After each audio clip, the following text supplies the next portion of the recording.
ويقولون متى هذا الفتح إن كنتم صادقين. Assalamualaikum warahmatullahi wabarakatuh. Ustadz, mohon dijelaskan bagaimana hukum batasan aurat yang boleh dilihat bagi seorang wanita muslimah saat melakukan nazar, Ustadz. Itu yang pertama, Ustadz. Dan apakah apabila wanita muslimah tersebut memiliki tato yang dia miliki sebelum dia hijrah, apakah hal itu juga wajib diberitahu dan diperlihatkan kepada si calon, Ustadz? Mohon nasihat dari Ustadz. Jazakumullah khairan. Baik, saudariku yang dimuliakan Allah Subhanahu wa taala, nazar termasuk perkara yang dianjurkan sebelum kita menikah. Karena dengan nazar ini akan membuat kehidupan rumah tangga menjadi langgeng, menjadi lebih bertahan lama, karena kita sudah mengetahui calon suami atau calon istri kita. Di dalam nazar, batasan aurat yang boleh dilihat sebagaimana yang sudah kami katakan, batasan aurat wanita kepada yang bukan mahram, ya. Pada asalnya kalau laki-laki yang bukan mahram adalah hanya boleh melihat wajah dan telapak tangan. Ini hukum asal. Hukum asal wanita yang dinazar oleh laki-laki yang bukan mahram, karena calon suami kita kan bukan mahram. Kalau dia mahram berarti nggak boleh nikah, itu kan penghalang. Yaitu hanya boleh wajah dan telapak tangan saja. Tapi para ulama memiliki pendapat juga yang lain bahwa nazar itu adalah sebatas aurat bagian tubuh anggota wudu.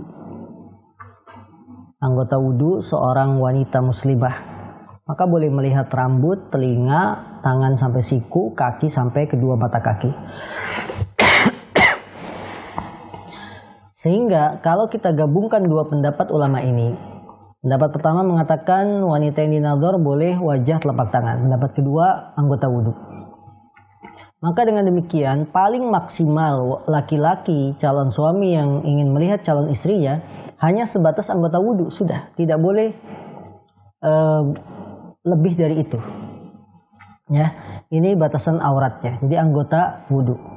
Kemudian masalah tato yang dipakai oleh calon istri, yang itu sudah ada sejak sebelum hijrah, sekarang sudah hijrah.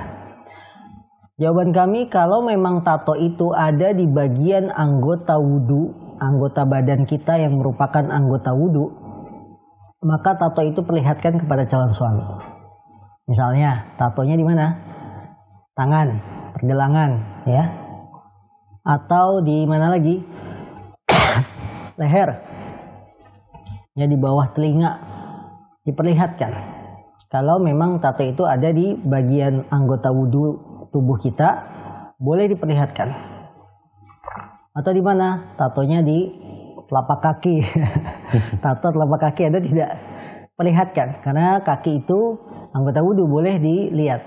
Sekarang masalahnya bagaimana kalau tato itu hanya di bagian tubuh yang memang tidak boleh dilihat oleh laki-laki asing?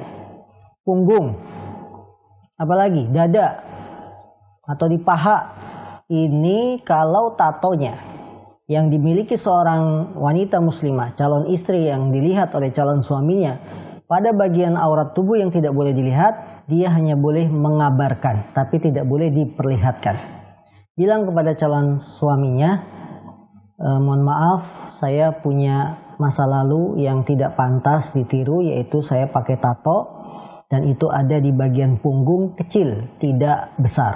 Cukup segitu saja. Ya, hanya diberitahukan. Karena kalau kita tidak memberitahukan, ini akan menjadi masalah setelah akad nikah.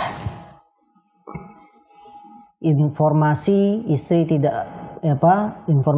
punya tato tidak disampaikan kepada calon suami, kemudian setelah menikah baru tahu, ini akan bisa menjadi masalah. Lebih baik kita beritahukan tapi tidak diperlihatkan, tidak ditampakkan, karena bagaimanapun punggung itu aurat bagi seorang wanita muslimah. Nah, وَيَقُولُونَ مَتَى هَذَا الْفَتْحُ إِن كُنتُمْ صَادِقِينَ.